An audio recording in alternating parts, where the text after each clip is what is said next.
Hello friends, this is Sanjay. In December 2021, CBSE released some official exemplar questions, that is, example questions for each subject.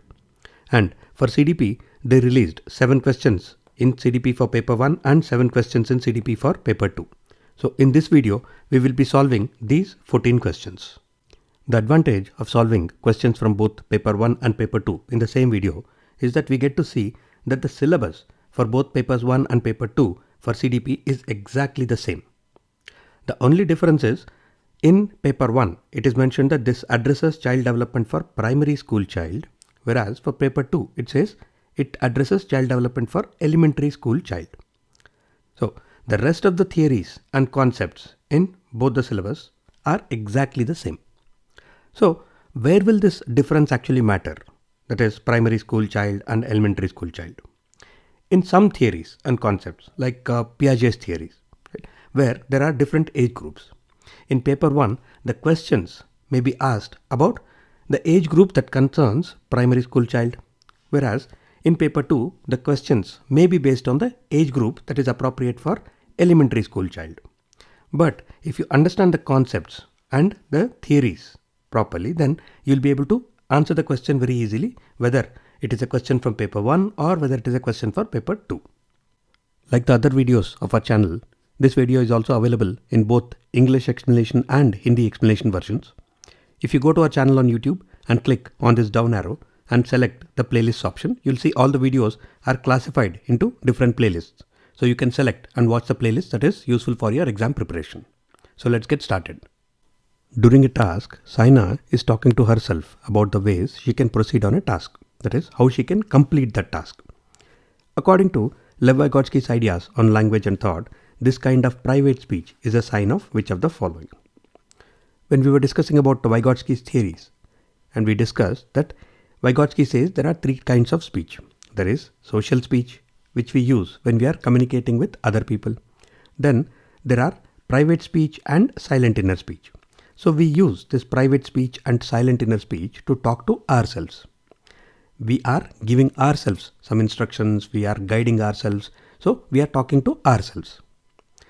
Now, private speech is typically used by young children who are not self-conscious and they don't worry about what others may think about me if I'm talking to myself. And when the person becomes a little older and becomes a little self-conscious, then people still continue to use private speech, but they do so inside their mind, inside their head. So then it becomes silent inner speech. Otherwise, private speech and silent inner speech are used for the same purpose, that is, for self-guidance and self-regulation.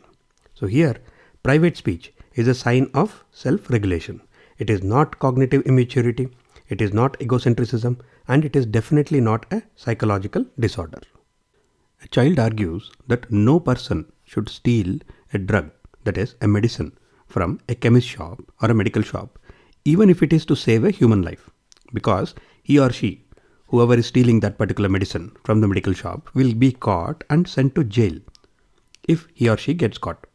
According to Kohlberg's theory, which stage of moral understanding does this child fall under? So here, what is the child saying?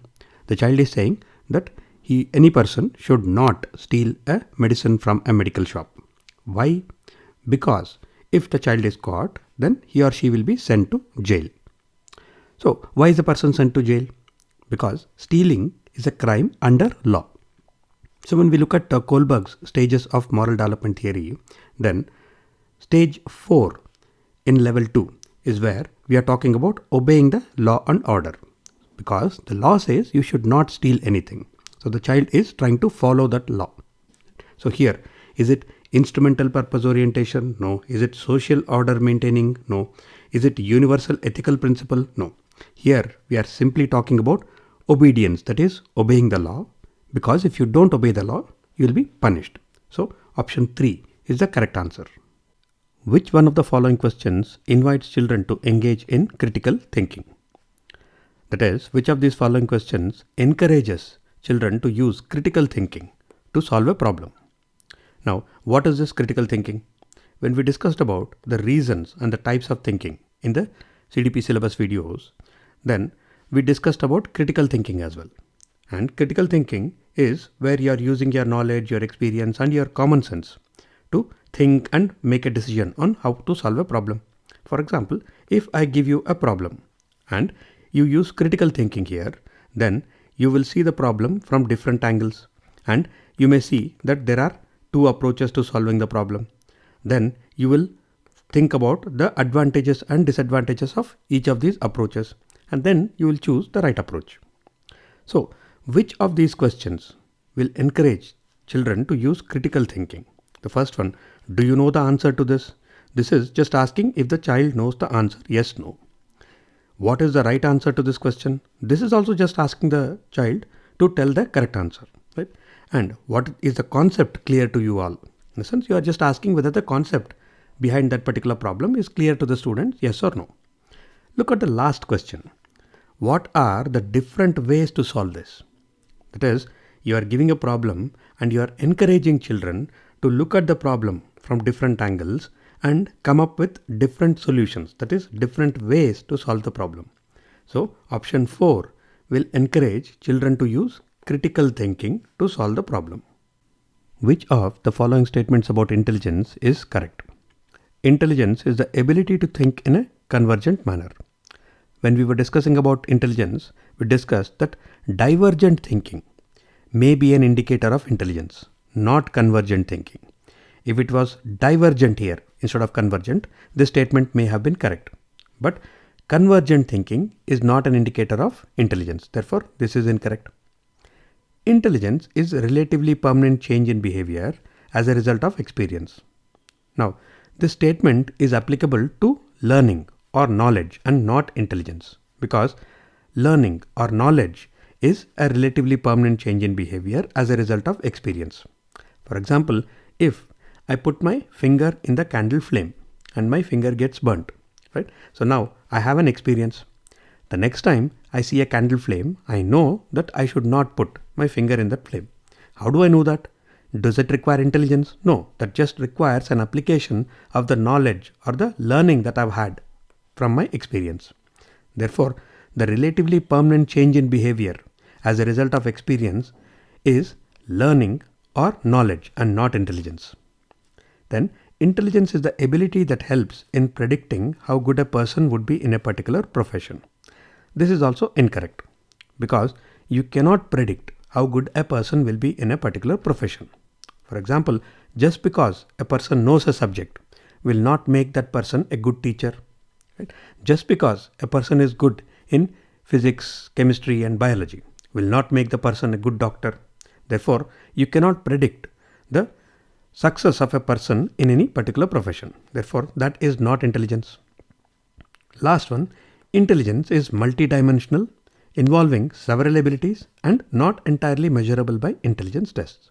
This is a correct statement, because when we discussed about the multiple intelligence theory by Howard Gardner, we discussed about the different types of intelligence that are possible. And we also discussed that not all types of intelligence can be measured, because how can you measure naturalistic intelligence? How can you measure musical intelligence? Therefore, intelligence is multidimensional. There are so many different types of intelligences, and not all of them can be measured through intelligence tests. So this is a correct statement. Repeatedly asking children to engage in learning activities, either to avoid punishment or to gain a reward, does which of the following? Now, avoiding punishment or expecting a reward or gaining a reward, what type of motivation is this? When we were discussing about the types of motivation, we discussed that there are two types of motivation: intrinsic or internal motivation and extrinsic or external motivation. And we saw that avoiding punishment or expecting a reward or money or recognition, right? So these are extrinsic or external motivation.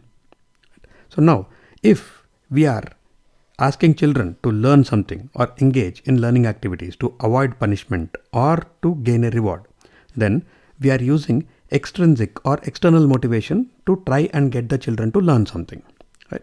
So now let's look at the options. The first one says decreases extrinsic motivation. So here we are using only extrinsic motivation, right? So it cannot decrease, it increases extrinsic motivation. So this statement is incorrect. increases intrinsic motivation. No, we are not using intrinsic motivation here. We are using only extrinsic or external motivation. So it cannot increase intrinsic motivation. Here we are only increasing the extrinsic motivation. Therefore, this statement is also incorrect. Would encourage children to acquire knowledge and skills for their own development. Now, children are not doing it for their own development out of their own interest. Children are doing it just to avoid punishment or to gain a reward. So children are not intrinsically motivated. They are being motivated externally or extrinsically. Therefore, this statement is also incorrect. The last statement says, decreases children's natural interest and curiosity involved in learning. Now this is completely correct, because the children here are engaging in the learning activities not because of their own interest. They are just doing it just to avoid punishment, or they are expecting a reward once they complete this activity. So if you take away that fear of punishment, or you stop giving that reward, then children will not participate in the learning activity anymore.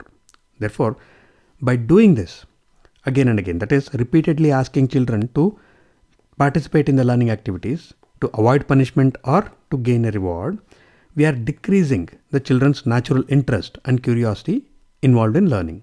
We are just making them do something by offering them some external rewards or external motivation. Therefore, the last statement is correct. The teacher was observing Vinod as he was engaged in making a model. The model was a replica of the city of Mirzapur, and Vinod had built a new monorail transport system with plaster of Paris. He created a mental map of the proposed transport network and translated it onto the replica connecting the key junctions of the city. Vinod presents us with an example of which of the following types of intelligence. So when we were discussing about the multiple intelligence theory, we saw that there are different types of intelligences that a person can have. And we also discussed about the visual spatial intelligence, which is usually displayed by architects, interior designers, or by engineers who can imagine things in 2 dimensions or 3 dimensions. Right? So here, what is Vinod doing? Vinod is building a model, right, which is the model of the city of Mirzapur. So he builds a model, and then on that model, he is designing a monorail transport system. So which goes like this, and he is connecting the important junctions of the city using this monorail transport system. So he is acting like an architect or like an engineer. Therefore, the type of intelligence that Vinod is displaying here is visual spatial. So now when we look at the options, it is not kinesthetic, it is not interpersonal, it is not emotional. We are talking about visual spatial or spatial intelligence here. That is the ability to visualize things in 2 or 3 dimensions. Which of the following are the key postulates of constructivism? That is, which of the following statements are correct about constructivism? When we talk about constructivism, we are talking about a progressive classroom where the learners are actively participating in the teaching learning process, and they are actively constructing knowledge. They are not just passively absorbing knowledge. So now, statement 1 is individual learners actively build knowledge and skills. So what is build? Build is nothing but constructing knowledge. Right? So they are building knowledge. So this means that statement 1 is correct, and it should be part of the key postulates of constructivism. Therefore, 1 should be there in the correct answer. 1 is here, 1 is here, and 1 is here. So we can eliminate option 2. Next, statement 2 says information exists within the constructs of our mind. That is, our mind is constructing the information into knowledge. So this is also a correct statement about constructivism. Therefore, the correct answer should have 2 also in it. 2 is here, 2 is here, 2 is not here. Therefore, this can be eliminated. The third statement says behavior of the learner must be reinforced to ensure learning. So this statement is talking about the reinforcement theory of learning, where we use a positive or a negative reinforcement or a motivation to encourage or discourage a type of behavior. So this is behavioral training or reinforcement theory of learning. Therefore, this is not part of the constructivist approach. Since 1 has 3 in it, so this makes this incorrect. Therefore, this can be eliminated. So we are left with one option, that is option 4, which has to be the correct answer. Now, Is statement 4 correct? Let us see. Learning is a socially mediated process. Now, we see that in a constructivist classroom, the learner is interacting with the people around him, with the teacher, with the other students. So, learning is a socially mediated process. Therefore, this is correct. And even if we look at Vygotsky's theory of S, C and L, so learning is socially mediated process. So even Vygotsky's theory agrees with this. Therefore, 4 is also correct. Therefore, option 4, that is 1, 2 and 4 is the correct option. Noor forgot to bring her tiffin to school and asked Tanya to share her tiffin, saying, "You should share your tiffin with me today because I shared my tiffin with you yesterday." So, according to Lawrence Kohlberg's theory of moral development, Noor's statement represents what type of orientation, typical at what stage of his theory. Now, what is Noor doing here? She is saying that you should share your tiffin with me today because I shared my tiffin with you yesterday. So, this can be a quid pro quo, that is, I did something for you, so you should do something for me. Or, I did something for you, so you should give me a reward or do something for me. So, now look at the options. Is Noor trying to obey some law? No. Is Noor trying to display obedience? Again, is she obeying any law or order? No. Is Noor being nice here? No. She is merely asking for an exchange. I gave you my tiffin yesterday, so you give me your tiffin today. Right? So this is nothing but an exchange where she is expecting a reward or quid pro quo. That is, I did something for you, you should do something for me. So just by looking at Noor's actions, you are able to identify what should be the correct answer, that is statement 4. Now, in the answer options, there is an error because it just said conventional. However, this exchange or expecting a reward comes under the pre-conventional stage. So it should have said exchange pre-conventional, whereas it says exchange conventional. If it says exchange conventional, then all of the options would be incorrect. However, exchange and pre-conventional makes option 4 correct. Drawing implications from Piaget's theory of cognitive development, a teacher teaching students of the age group 6 to 8 years in the classroom should do which of the following. Now, before going into Piaget's theory of cognitive development, let us just read all the options and see if some options can be eliminated easily. Now, the last one says not use visual aids and models. Now, irrespective of what is the age group of the children that you are teaching, you should always use multiple ways of presenting information. So, visual aids, audio aids and models, these are very, very important in the teaching learning process, irrespective of which age group the students fall into. Right? Whether you are teaching LKG kids or high school children. Right? So, you have to use visual aids and models. So, not use visual aids and models, this is completely incorrect. Then, discourage thinking of alternate solutions to a problem. Now, thinking of alternate solutions to a problem can be critical thinking or divergent thinking. So, should you discourage critical thinking or divergent thinking? Definitely no. So, we are left with two options. The first one says present problems that require logical and analytical thinking. This sounds correct. Use situations that fit into the child's existing schemas. That also sounds correct. Now, we have to identify which of these is more correct. Now, when we look at the question, we are talking about children of the age group of 6 to 8 years. So, when we look at the theory, that is Jean Piaget's theory of cognitive development, children of the age group of 6 to 8 years predominantly fall into the concrete operational stage because we are talking about 7 to 12 years here. In some books, it is written as 6 to 12 years.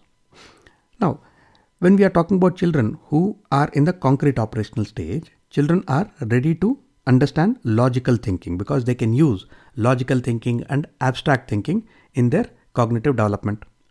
So, if we are trying to improve the logical thinking aptitude or the logical thinking ability of the children, then we should give them problems that require logical thinking and analytical thinking. Therefore, this is more correct as compared to the other one. Use situations that fit into the child's existing schemas. So, this might be correct for any stage. But this should be predominantly used for young children, because if we teach them something that they are already familiar with, we kind of extend their knowledge a little bit, they'll be able to understand things a little more. But when we are dealing with children who are already in the concrete operational stage, then we should focus on logical and analytical thinking. So that is the correct answer. A student shows the following signs in the classroom: anxiety around reading, difficulty in recognizing words or letters, poor vocabulary skills, and difficulty with understanding or remembering what was read. So these symptoms are an indication of which of the following. Now, when we were discussing about cognitive and intellectual disabilities in the CDP series videos, we discussed about dyslexia. So dyslexia is the difficulty in reading due to problems identifying speech sounds and learning how they relate to letters and words. So if we look at all the statements, the first one, anxiety around reading. The second one, difficulty in recognizing words and letters, which again is related to reading. And the last one, that is difficulty with understanding or remembering what was read. So here we are talking about dyslexia, that is difficulty in reading. Right? So what is difficulty in reading? What is this dyslexia? Now, it is not autism. It is not a sign of a creative student, and it is definitely not mental impairment. So what we are talking about here is a learning disability or a cognitive disability. Therefore, the correct answer here is a learning disability, which is dyslexia. As per Howard Gardner's theory of multiple intelligences, how would the intelligence of a person with the following characteristics be categorized? So what are the characteristics? Ability to detect and respond appropriately to the moods, temperaments, motivations, and intentions of others. So now, what are these moods, temperaments, and motivations and intentions? These are nothing but feelings. When we were discussing about Howard Gardner's theory of multiple intelligences, then we discussed about interpersonal intelligence and intrapersonal intelligence. If a person is able to identify his or her own moods, temperaments, motivations, intentions, and control them or respond in an appropriate manner, then that would be intrapersonal intelligence. Whereas if a person can detect and respond appropriately to other people's moods, temperaments, moods, and motivations, that is other people's feelings, then that is interpersonal intelligence. So here what we are talking about is interpersonal intelligence. Which of these is an example of extrinsic motivation? So when we were discussing about the types of motivation, we discussed that there are two types of motivation. There is intrinsic or internal motivation and extrinsic or external motivation. So whenever we do something out of our own interest or out of our own need, then that is intrinsic or internal motivation. It comes from inside us. Right? Whereas extrinsic or external motivation comes from outside us. So this can be appreciation, recognition, money, or because we want to avoid punishment, or it can be reciprocity. That is, somebody else has done something for me, so I have to do something for that person. So when we look at all the options, the first one is saying, I enjoy completing my homework because it is so much fun. Now, this person is saying that he is doing the homework because he gets so much fun out of doing the homework. So this is completely internal. So this is intrinsic. And then I learn so much when I complete my homework. So again, this person or the student is saying that the student is doing homework because he or she learns so much when he or she completes the homework. So this again is internal interest. So this is intrinsic. And I complete my homework because it makes me understand the concepts better. So the student wants to understand the concepts better. The student is interested in doing this. That is why the student is doing the homework, completing the homework. Therefore, this also is completely intrinsic or internal. The last option says, I do my homework because my teacher gives me marks for each assignment. So the marks that the teacher is giving can be an appreciation or it can be a recognition. And this is nothing but external or extrinsic motivation because it is not coming from inside the student. It is coming from outside the student. It is coming from the teacher. Therefore, extrinsic motivation is option 4. Which of the following statements made by 4 different teachers is most appropriate, that is most correct, about the use of diagnostic assessments? So here we have to identify what is the correct use for diagnostic assessments. When we were discussing about creating questions for different purposes, we discussed about diagnostic assessments as well. And we discussed there that diagnostic assessments are mainly used for assessing the readiness levels of the learners. That is, before you start a new chapter, you want to know whether students have the basic knowledge required to understand the chapter, whether they have understood what was taught previously, because if that is required for understanding the new topic, and if they have not understood it, you can conduct some remedial classes or you can conduct some extra classes. So the main use of diagnostic assessments is to make sure that the students are ready to learn what you are trying to teach them now. Now, when you look at the first option, it says, I'm going to conduct a diagnostic assessment to find out which concepts taught in the previous year have the students mastered. So what Mr. Sinha is doing is, if he is starting grade 5 mathematics, he wants to know what concepts from the previous year have the students mastered. Have they understood what was taught in grade 4? Because if they have understood the basics that were taught in grade 4, students will be able to understand what is being taught in grade 5. So this is the correct use for diagnostic assessments, and this is the correct answer. Now, diagnostic assessments are not used for understanding what the students would be interested in learning today, and diagnostic assessments are not used for deciding on scholarships at the end of the year, and diagnostic assessments are not used to understand the students' misconceptions either. So the correct answer here is option 1. Simmi's mother saw that Simmi had completed a very tough assignment after devoting a dedicated time of an hour. To encourage this good study habit, Simmi's mother gave her a beautiful pen. Which one of the following psychological principles is Simmi's mother applying? Now, what is Simmi doing here? She has dedicated 1 hour for studies, and in this 1 hour, she has completed a very tough assignment. So what Simmi's mother does here is, she gives Simmi a beautiful pen because she wants to encourage Simmi to regularly dedicate some time for studies, regularly dedicate some 1 hour or so for studies. So she wants to encourage this habit of a dedicated time for studies. So we have to identify which psychological principle has Simmi's mother used here. Now, in one of the previous videos, we discussed about B.F. Skinner's operant conditioning theory. This is also called the theory of reinforcement. That is, if we want to encourage some behavior, we have to reward such a behavior. If we want to discourage or stop some behavior, then we have to punish such behavior. So by using positive reinforcement or negative reinforcement, we can get the learner to form a habit. Right? So this is theory of reinforcement. So now here, what Simmi's mother is doing is, because she wants to encourage this habit of dedicating some time for studies, she is giving a reward. So she is using the reinforcement technique here. So this is the correct answer. This is not gratification, not a token, and not a cue. So option 2 is the correct answer. And with that, we come to the end of this video. If you have any questions or feedback, please put them in the comment section below. And I will see you again very soon in the next video. Till then, take care, stay safe.